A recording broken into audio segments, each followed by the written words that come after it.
I'm home, guys. Turns out I could come home early today after all. I also brought back some of your favorite cake, Sherry. Why are you guys ignoring me all the time? Who the hell do you think you are, ignoring the person who provides everything you need to survive? My name is Allison Kobayashi, and I'm a 30-year-old housewife. At the time of this particular story, I was living together with my husband, Gideon, and my daughter, Sherry, who was in the 1st grade. Our family was very close, and we were happy every day. We went on trips together on weekends, and we always had dinner together, whether it was at home or somewhere outside on special occasions. Tragically, though, it didn't take long for our happy family to be destroyed. It seemingly all happened in the blink of an eye. One day, Sherry came home from school and suddenly shut herself in her room. This was definitely not like her, because every day she would normally exclaim, "I'm home!" in that lustrous, energetic voice of hers, and we'd have a small snack together. But the fact that she went into her room without even saying anything at all made me suspect something must be wrong. I rushed to my daughter's room, but when I attempted to open the door, I discovered she'd locked it. My suspicions were pretty much confirmed by then, and convinced she needed someone to talk to. I knocked on the door and called out her name. "Sherry? Are you in there, sweetheart? What's going on? Did something happen at school?" I asked her, and she didn't respond, but I could hear her crying in her room. I came to believe this was the result of some kind of trouble at school. I kept on knocking on her door, calling to her as gently and compassionately as I could, hoping to get some kind of response. I know it sounds like I'm being annoyingly persistent, but you can't blame a mother worrying about her own daughter, who could be crying alone in her room. A few minutes later, she came out of her room and she really was crying, and boy oh boy was she crying a lot. Her cheeks were completely drenched and warm to the touch, and snot was running out of her nose onto her lips. I feared the worst, and I almost started to cry myself, but I forced myself to keep my cool, hugged her, and listened to her story as she began to speak. Then, Sherry made a shocking statement. "Daddy was hugging a friend of yours, Mommy, in the parking lot of the big shop with all the food. Many people could see them. I saw them, but I don't know if they saw me."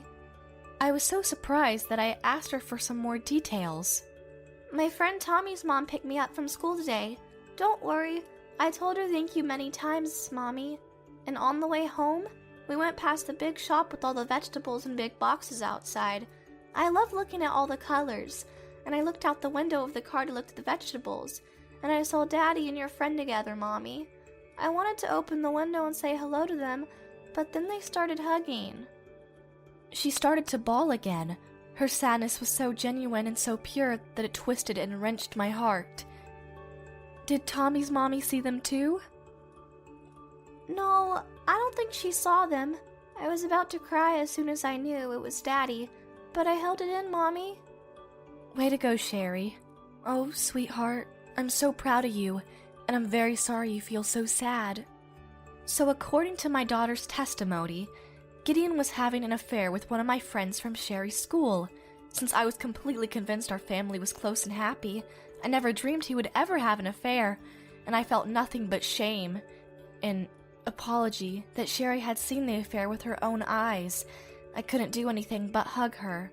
All I could do in that moment was to hug her, trying my best to console her, apologize to her again and again and again. Eventually, I started to cry too. After a short while, Sherry calmed down, and I was thinking about starting to cook dinner when I received a message from Gideon. The message said he was going to come home late. I had one look at my phone and froze dead still. Sherry noticed and called out to me. "Mommy, what's wrong?" "Oh, nothing, honey. Daddy's just going to be home late."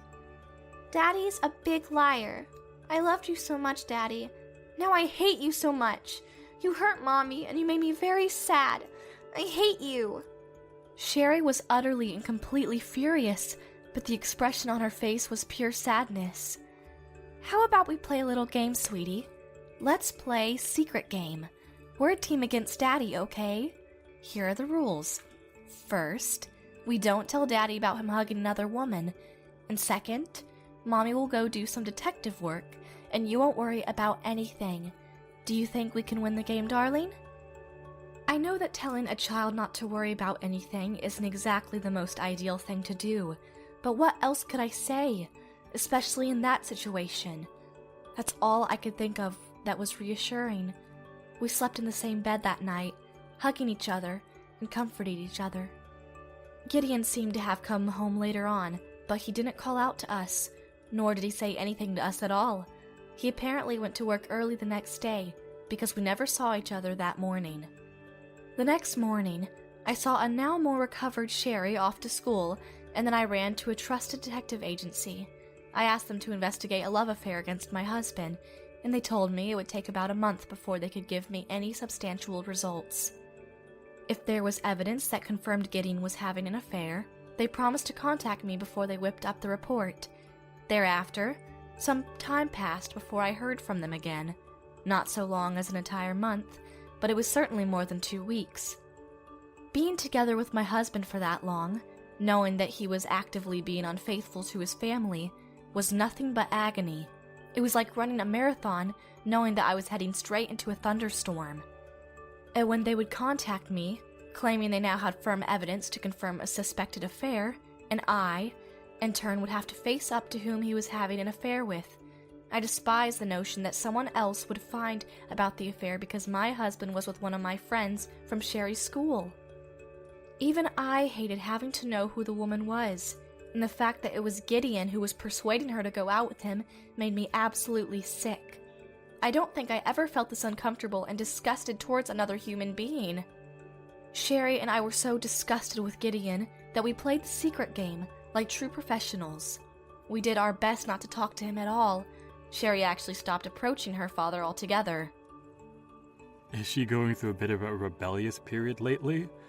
It's a bit early, isn't it? Gideon never had a clue in the world, and kept on saying carefree things like that. I was just so sick and tired of his existence. One day, while leading such a stressful life, I was contacted by the detective agency. I was both happy and scared to find out all the bad things my husband had done. The staff at the detective agency reminded me that this was only a draft, an interim, and that it wasn't to be taken too seriously just yet. I received some photographs in my email. By that point, I knew for sure that he really was cheating on me. And the photographs were all taken at the same supermarket where Sherry had first caught sight of them being unfaithful.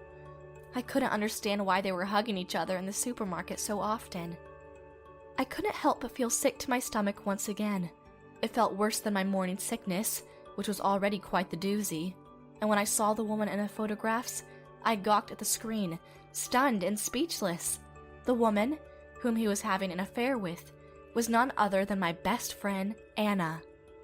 Anna often came over to our house, and Sherry liked her very much, so much so that she considered her an aunt.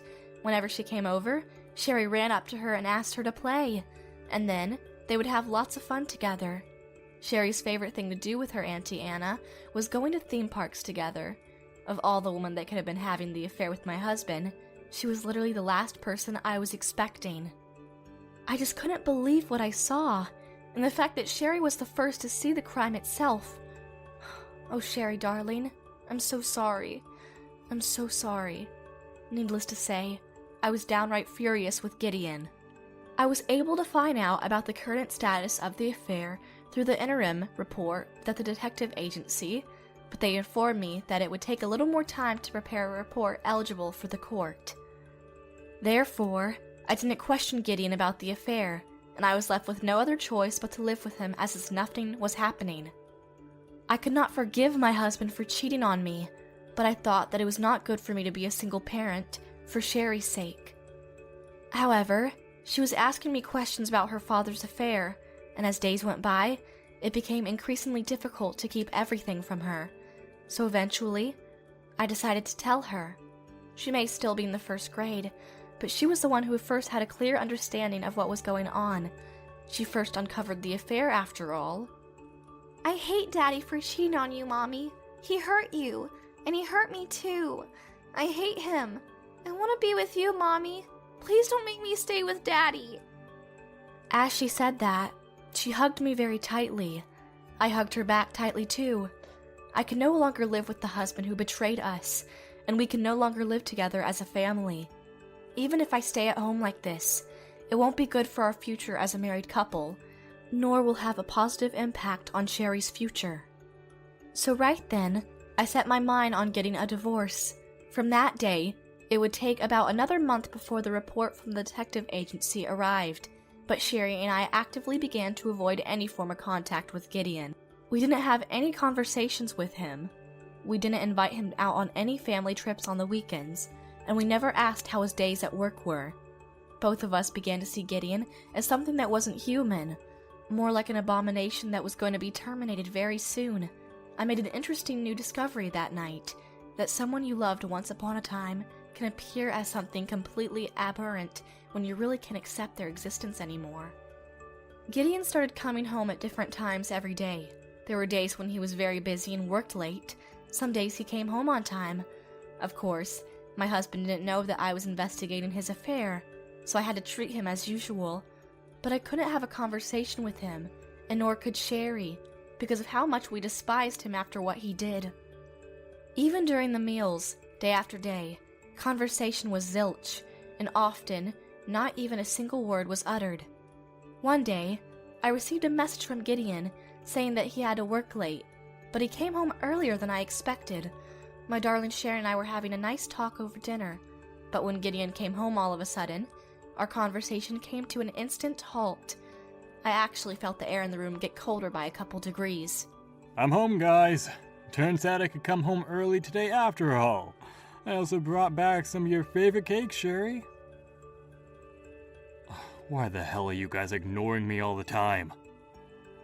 By this point, he was talking to us pretty loudly, but of course, we kept on ignoring him. Where the hell is my food? He was getting furious, but of course, we couldn't care less and paid no attention to his exhilarating tantrum. Why? Because he said he had to work late, so I didn't prepare anything for him? In any case, I was sure that by I could come home early today meant that his girlfriend couldn't make it to their little romantic soiree together. Who the hell do you think you are, ignoring the person who provides everything you need to survive? As he shouted these words, he slammed his fist onto the table. The shockwave made the table bounce into the air for a split second, and as a result, a couple dishes fell off.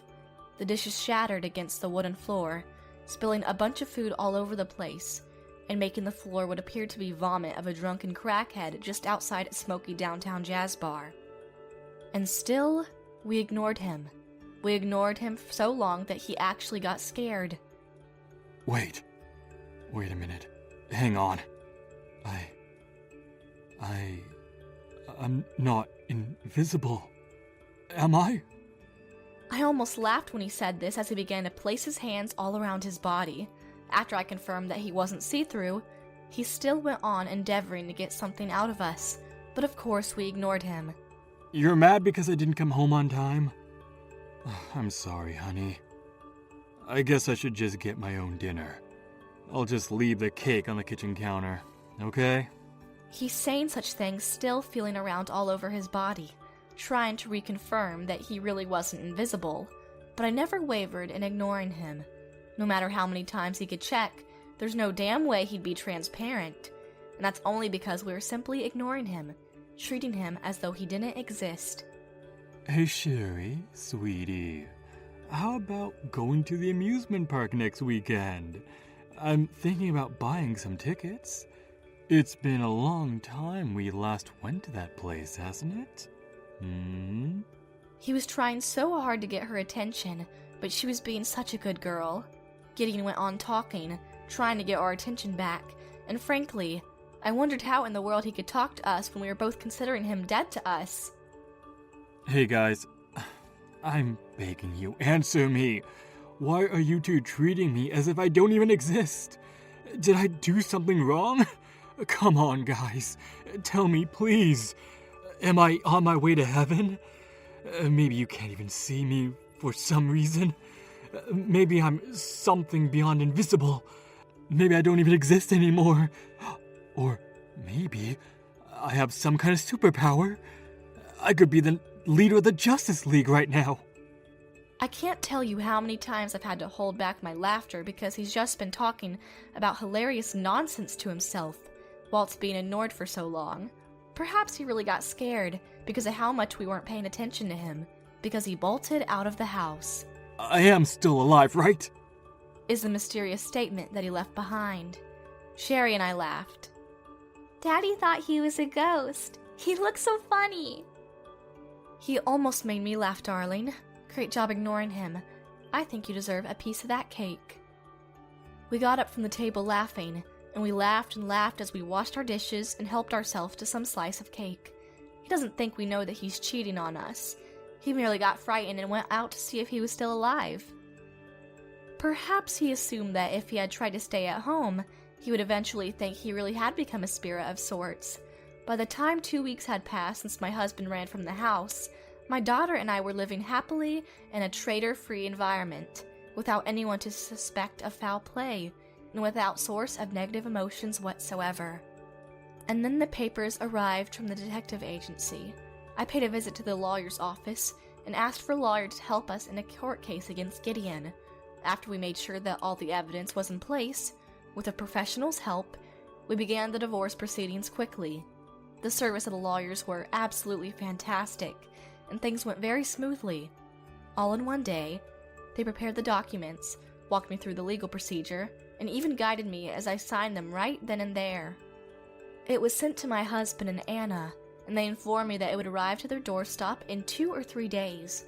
Since I didn't know where my husband was at the moment, we made sure the documents would arrive at his job and at his parents' house.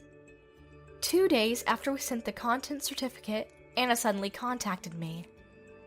The content certified letter specifically stated the receiver not to contact the sender directly, but perhaps she failed to notice it.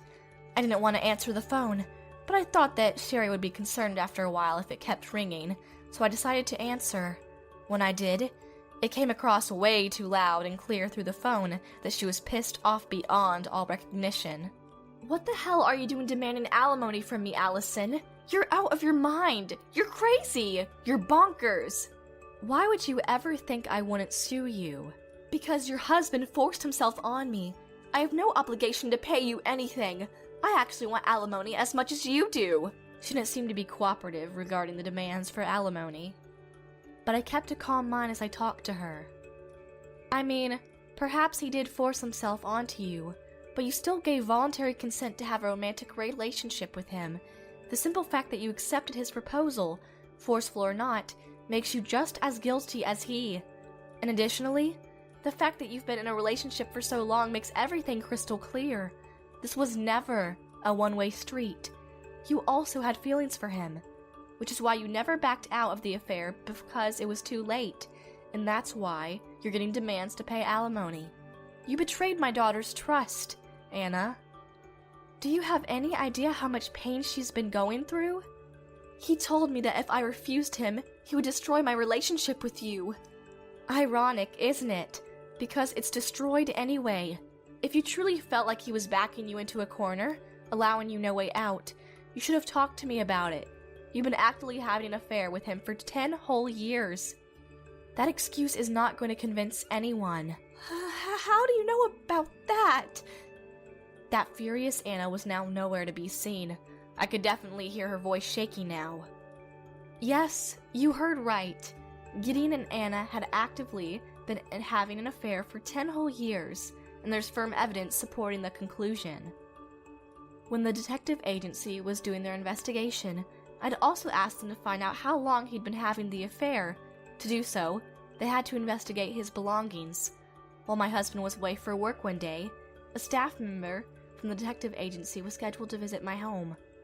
They asked me to lead them to my husband's room, and I helped with the search. After perhaps 20 minutes, we found his old computer, which he had replaced in his closet. After repairing the computer and recovering the data, it was discovered that the computer contained emails sent between Gideon and Anna. The exchange went on for years, with the oldest recorded message sent by Anna, no less, on June 6, 2013. and that was 10 years ago.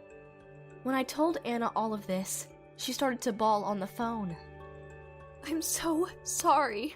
I'm so sorry for hurting you and for hurting darling Sherry. I promise I'll make sure you never see me again. I'll keep apologizing until you forgive me, and I'll do whatever you say. But please, I'm begging you, please don't ask me to pay alimony. In her voice, I could literally hear her getting down on her knees as she begged me. I finally had the chance to raise my voice to my best friend, who had less common sense than a drowned codfish, by pleading me to have merciful and hold off demanding alimony for her crime. Apologize to me? For the rest of your life? Don't ever contact me or have anything to do with me or my daughter ever again. You destroyed our family. And now what? You want me to spare poor little Anna of her heinous deed and decide not to demand compensation? Don't you dare do anything other than what I'm about to ask you. First, stay out of our damn lives. And second, take responsibility for what you've done and pay well for it. I yell at her. I couldn't believe she was ever my friend, but then she starts to tell me why she doesn't want me to demand alimony from her. Last year, both of my parents were killed in a car accident, leaving my baby brother, who's 17 now, without any guardian to support him. His grandparents were retired in Australia, and I'm literally all he has left.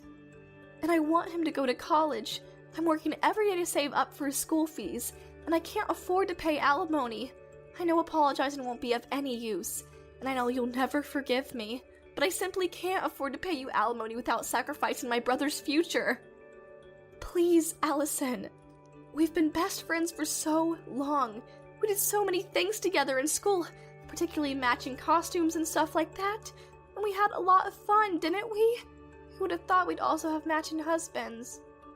And after that, the same stupid bullshit of begging for my forgiveness. I was sick of her voice. I was sick of her begging. I was sick of her.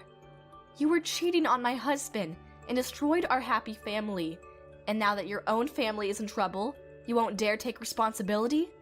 You're an adult, for crying out loud. Frickin' take responsibility for what you've done. I will apologize for the rest of my life, and I will do whatever it takes. Just anything but paying alimony, please. Please, please. Even after everything I'd said, she still wouldn't back down. I was just about to vomit, hearing her whiny, pathetic voice crying the whole time, so I said one last thing before hanging up the phone. I know that for those who engaged in an unfaithful affair, should the victim request it, the perpetrators must be responsible and pay alimony accordingly. This is common knowledge, and yet you never try to stop the affair, so the responsibility is yours to bear. I expect you to face up to it. I never heard from her again after that.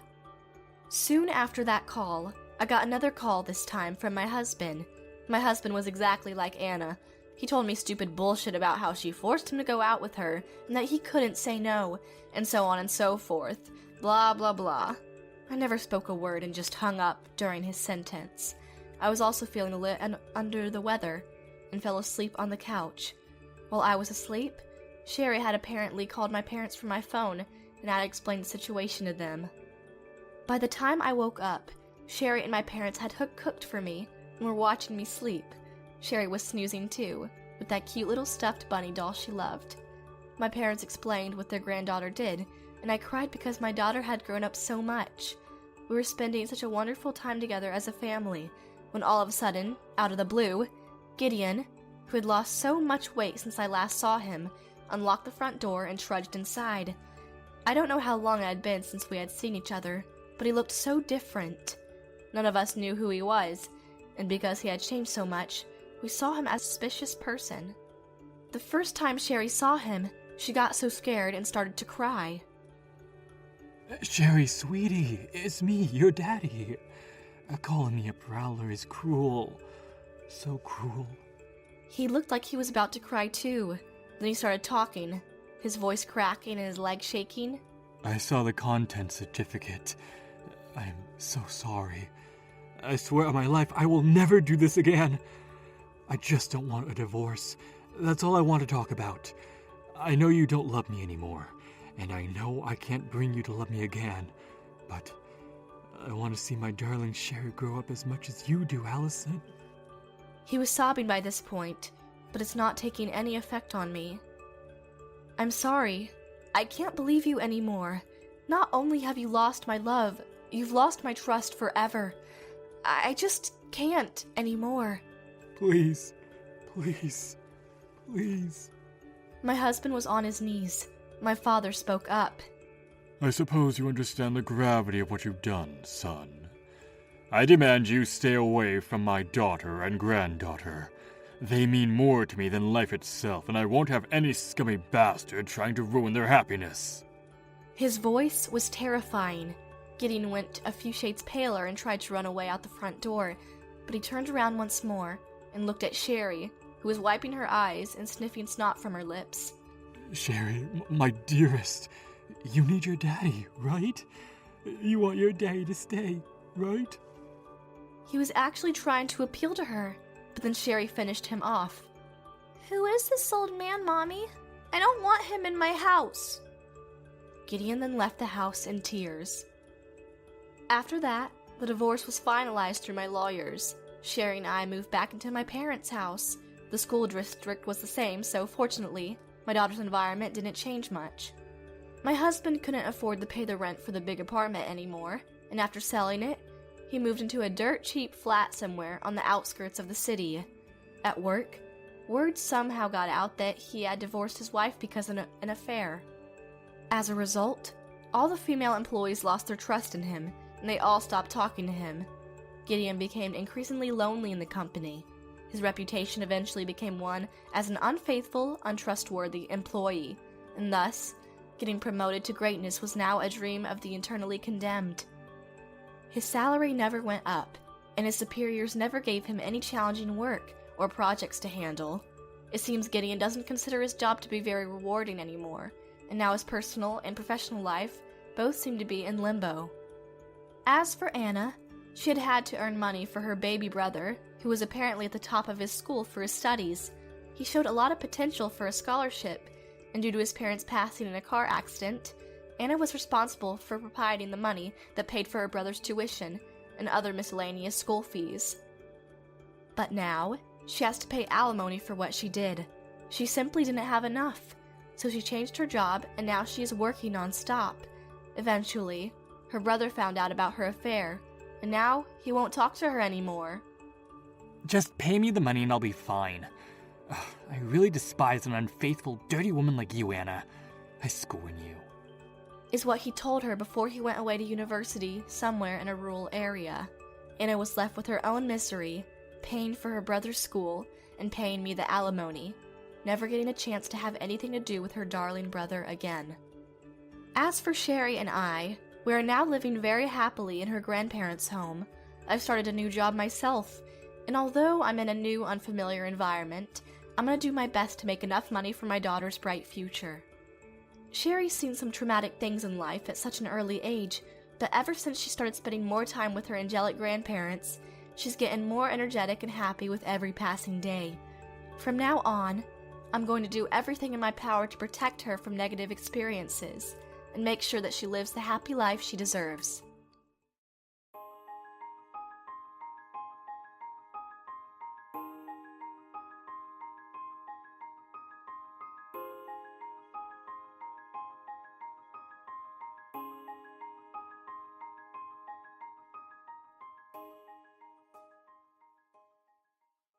All right, everyone's presentations are done. Nick, the manager, said as he tried to move the discussion forward. Excuse me, I haven't. I recently found out something. Nick interrupted me and began to speak. There's apparently someone in this department who didn't graduate high school and is just a part-timer. Meetings should be for employees only. Absolutely right. His lackey, Mike, of course, agreed with Nick. I'm leaving. After leaving the meeting room, I started to shut down my computer. I noticed that an email had arrived, not in my personal inbox, but in the company's shared email. Thinking, there's no point in speaking up, no one will listen, I went home quietly. The next day, I heard a commotion from Nick's desk. He was staring at his computer screen, his face pale. Nick? Is something wrong? Mike looked at the screen with him. And he turned even paler than Nick. Why is he so angry? Knowing the reason for Mike's distress, I thought to myself, serves them right. My name is Adam. My mother passed away when I was in the 9th grade, and I was raised by my father. Well, you could hardly call it being raised. After my mother passed, my father changed. He drowned his sorrows in alcohol, and though he still went to work, he squandered our living expenses on horse racing. Because of that, I had to start working part-time as soon as I entered high school. Every month, I went to the convenience store with bills in hand that couldn't be auto-deducted from my father's account. Even though I endured it because I didn't want to be alone, I reached my limit in my second year of high school and dropped out. I found a live-in job at a distant inn. Thank you for everything. The day I left home, my father, still staring at the TV, spoke. Take care. That was our last conversation. Back then, 18 wasn't the age of majority, so I needed my father's permission to work, and I couldn't hide my place of employment. Yet, my father never visited me even once. I kept working just to survive, and before I knew it, I was 42. Years of hard work paid off, and I was transferred to the headquarters. I was thrilled to be recognized by the company, as I thought I'd be working in the field until retirement due to my lack of formal education. Listen up. Our work can change the future of our employees. Don't drag us down. On my first day after the transfer, Nick, dressed in an expensive suit, spoke sternly. There was a reason for this. Our inn was located in a prominent tourist destination, known so well that everyone in the state could sing its commercial jingle. At its peak, we had 5 locations within the state. But that was long ago. Due to financial difficulties and aging facilities, only the place where I had worked for many years and the original establishment remained. I was prepared to lose my job anytime, but now there was a glimmer of hope. With the rise of social media, the tourist area where the inn was located started gaining attention again. Depending on how hard the sales department, where I was transferred, worked, we could either thrive or be forced to give up this prime location to the new hotel chains continuously popping up. For Nick, who had switched careers from another industry to strengthen our sales, this was a battle he couldn't afford to lose. I understood why he had to be strict. I will do my best. Nick sneered at my enthusiastic declaration. Did you not hear what I said? I'm sorry. I thought I was listening carefully. Out of habit from years of customer service, I apologized reflexively, though I had no idea what had offended him. Someone was watching me with a smirk. In this department, there are those who are expected to excel and those who have been shoved here because they have nowhere else to go. You are the latter. It was Mike, the section chief. He's 7 years younger, at 35. But he was called to headquarters much earlier than I was and had been moving around within the headquarters ever since. I'm not jealous, but I can't accept that he's my boss. Graduating from a prestigious university, he has an unusually high pride and caused many problems as a newbie, making things very difficult for me when I was the front desk leader. When I found out Mike was transferred to the sales department a month before me, I was disheartened. Mike is right. With just a middle school diploma, there's not much you can do. Don't even think about achieving results. As if I didn't exist, Nick remarked, I'm thirsty. Mike eagerly ran to the coffee maker. It seems Mike is Nick's lackey. I regretted being happy about my transfer to headquarters, wishing I had stayed on site forever. Send a direct mail to every company on this list by the end of the day. Nick only assigned me tasks that even a new graduate could handle. What? There are over 1,000 companies. You want me to send to all of them by today? Yes, if you and your fellow misfits split the work, even those with nowhere else to go should finish by today. I glanced at the employees typing away expressionlessly. They were worn out from customer service, only thinking about leaving on time, or were women reassigned after having children, with zero motivation for work. Even Sam, a new graduate from the same university as Mike, who was supposed to be among the expected achievers, had no enthusiasm for the job, having joined the company wanting to do customer service. I don't care what they say, I plan to quit any time, he said. Only Nick and Mike were highly motivated, making all the decisions between the two of them. I originally only wanted to work at the inn to survive and had no particular attachment to this job. I swallowed my words, thinking I had no right to reprimand them. About a month after the transfer, Nick told us with a frustrated look. To commemorate the 50th anniversary, we've decided to create a plan exclusive for one group per day. Originally, Mike and I were supposed to come up with it, but our president, Mr. Thompson, insists on hearing everyone's opinions. So, you all get a chance. As Nick explained, Mike began handing out prints. Make sure not to embarrass Nick. If your ideas are half-baked, you'll have to redo them. It seemed that they had printed his handwritten notes by Mr. Thompson, which included several questions and a section for free responses. It made sense why Nick had to seek our input, given that all responses had to be submitted to Mr. Thompson. We were given a week to think about it, and a meeting was scheduled to compile our ideas. My plan is to let guests enjoy both the old and modern America.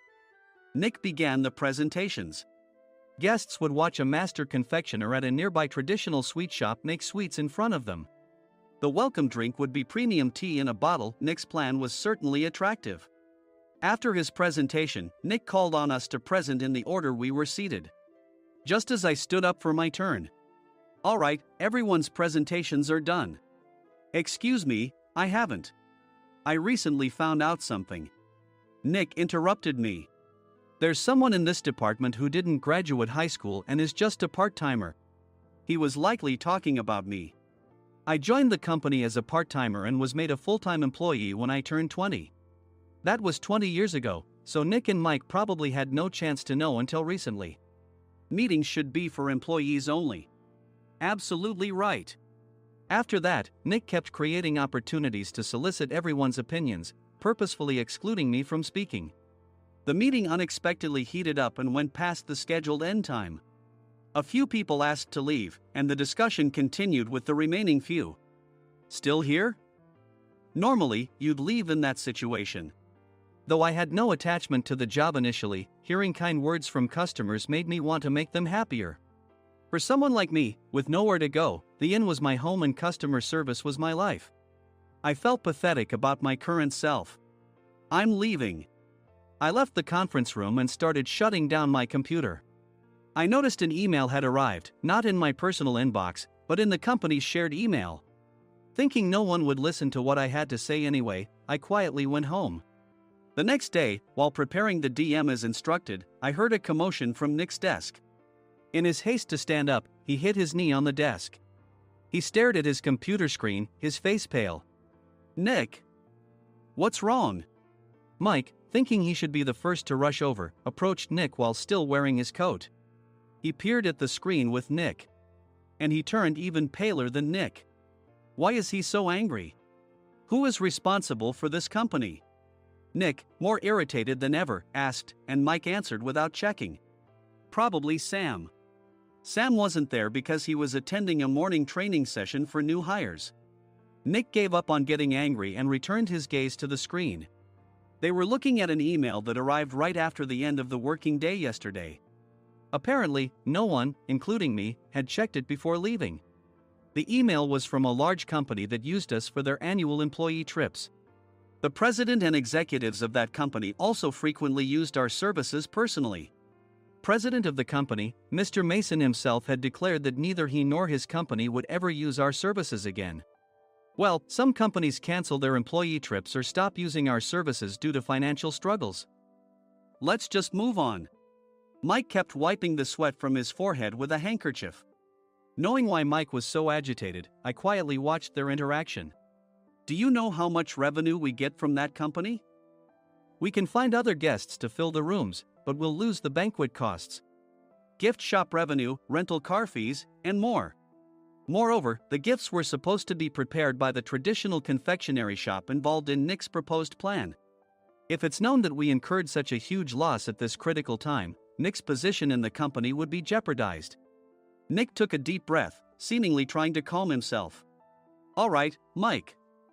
Go to New York right now and apologize to Mr. Mason. What? You're coming with me, right? I have urgent work to do. I trust you, which is why I'm entrusting this to you. Please. Mike, believing Nick's sincerity, agreed with a determined look on his face, saying, yes. That's Nick for you.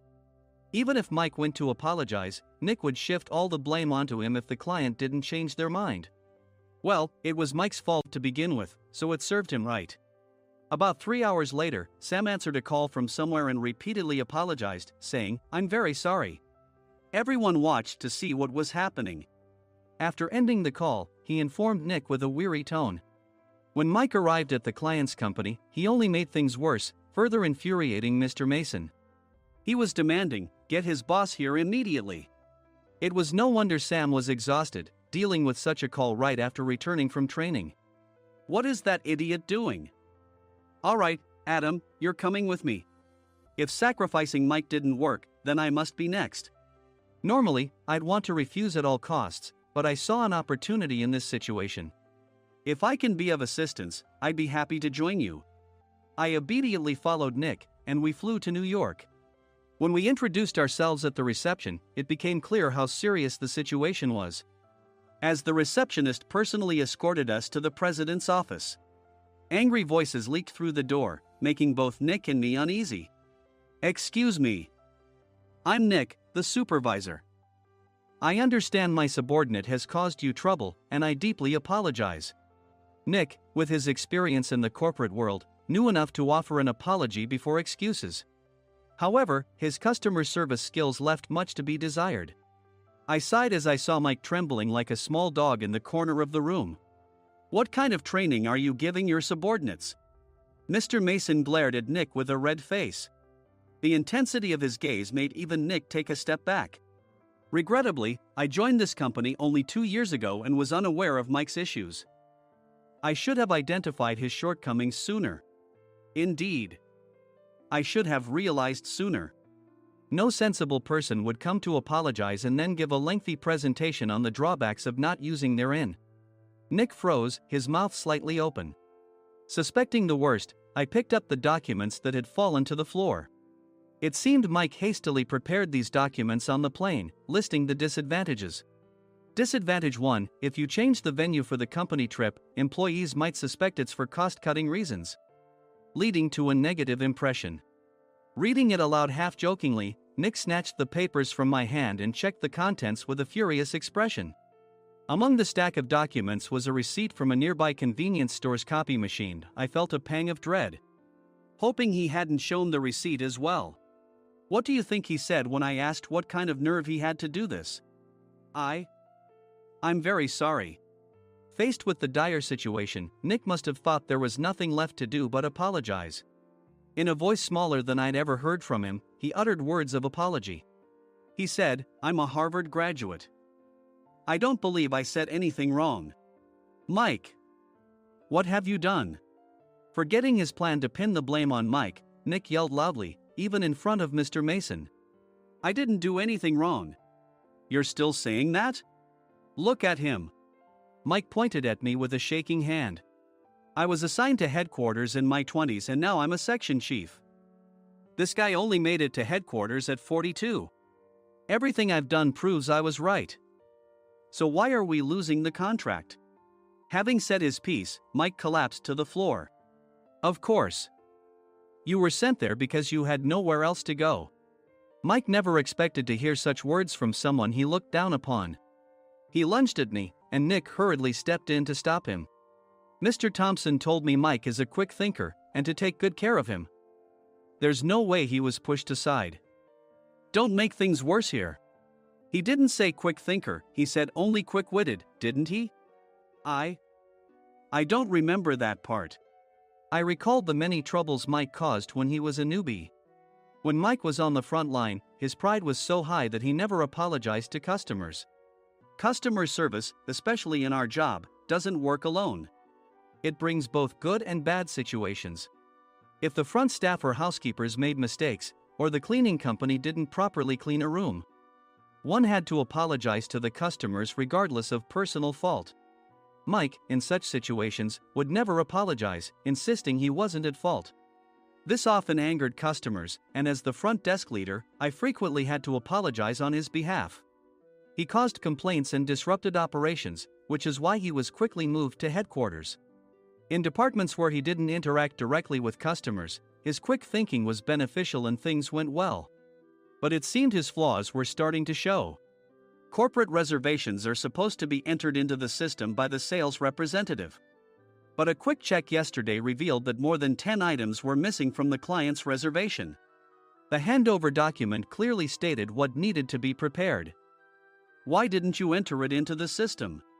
Why do we have to give them special treatment? Filling rooms near the banquet hall, setting up all the food in advance. Specifying the brand of wine, they're too demanding.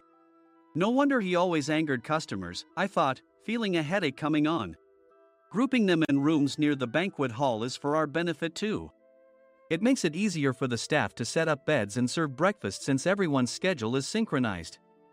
As for the other requests, Mr. Mason suggested them to lighten our load. I didn't know that. Nick finally seemed to realize that Mike was the one who had angered the client. What did you say to them? I just told them we wouldn't give them special treatment anymore. We shouldn't waste effort on things that don't bring in money. I was utterly exasperated at his lack of understanding of customer service. Of course, we shouldn't comply with unreasonable demands. But carrying over successful practices from past stays makes customers feel remembered and enhances their experience. Good memories encourage repeat visits. That's part of our job. I looked down at Mike, who was sitting on the floor. In our job, nothing is a waste. Mr. Thompson likely moved you to the sales department, hoping you'd finally understand this. How do you think he feels now that you've failed to meet his expectations? Mike, tears in his eyes, fled the president's office. I was amazed he still hadn't apologized. You have it tough, Adam. It's okay, we're all employees of the same company. I deeply apologize for this disrespectful incident. Especially after all the care you've shown us. If it weren't for you, Adam, I really would have stopped staying here. When I heard you were moving to the sales department, I was willing to reconsider if you handled it. Seeing us talk so amicably, Nick's face contorted. Do you two know each other? Adam's service is excellent. I always requested him specifically. Normally, we don't accept specific staff requests, but we made an exception for Mr. Mason, adjusting my shifts accordingly. He had personally stayed at our hotel just before my transfer, and during casual conversation, I mentioned, I'm moving to the sales department soon. If I hadn't told him then, things could have been much worse. Please continue to take care of us. I look forward to it. On the return flight, Nick awkwardly offered me a can of beer. It's still working hours. Of course, I had no intention of forgiving him for a single beer. Nick might try to pin everything on Mike and avoid any consequences. While pondering this, a startling fact came to light. Nick, the tea bottles for the plan have arrived. I handed Nick a bottle labeled with our inn's name. They look good. What are you talking about? These are plastic bottles. I had assumed we would use the trendy, high-end bottling tea. But what arrived were ordinary plastic bottles of tea with customized labels. The only unique aspect was the label, which had the inn's name, making it look customized. Upon further investigation, I discovered that a substantial amount of money was set to be paid to the tea company. It was priced like bottling tea. Does this plastic bottle really cost $100 each? The tea inside is specially blended for us. The extra cost is for that. Wouldn't it be better to use another tea company? Or is there a specific reason we must use this one? As Nick continued to make excuses, I showed him a printed email. I informed the tea company's president, Mr. Mitchell, that we discovered irregular payments and he confessed. He said you two were high school classmates and planned to split the extra money. That idiot. Why did he confess? That's not important. You should worry about yourself, this could turn into a police matter. Opening the bottle cap, I suggested. How about calming down with this tea? It supposedly has a relaxing effect. Nick drank the tea frantically. In the following days, decisions were made about their fates. Mike was reassigned to the General Affairs Department, with no chance of transfer or promotion, as per Mr. Thompson's orders. As for Nick, since the payment to the tea company hadn't yet been made, he narrowly avoided legal trouble. Instead, he was encouraged to leave the company, and to avoid further complications, Nick submitted his resignation. Rumor has it that connections between HR departments have made it difficult for him to find new employment. Even though it was good to have those two gone, something unexpected happened in the sales department. Everyone became motivated and united in refining the 50th anniversary plan. In the end, my plan was adopted. We collaborated with the Tourist Information Center to provide personalized guides. The plan, tailored to the number of guests, was truly special for the 50th anniversary. Hey, is Adam's family coming to stay? I immediately booked that special plan for my family. Sam noticed it on the reservation list and quickly picked up on it. Yes, I'm inviting my father. That's great. I might invite my parents too. I lacked the courage to face my father just as Adam. But here, with the confidence Mr. Mason praised, I felt ready. The 50th anniversary plan was a perfect opportunity to reconnect with my father. I hoped to bring back the days when we could laugh together as we once did.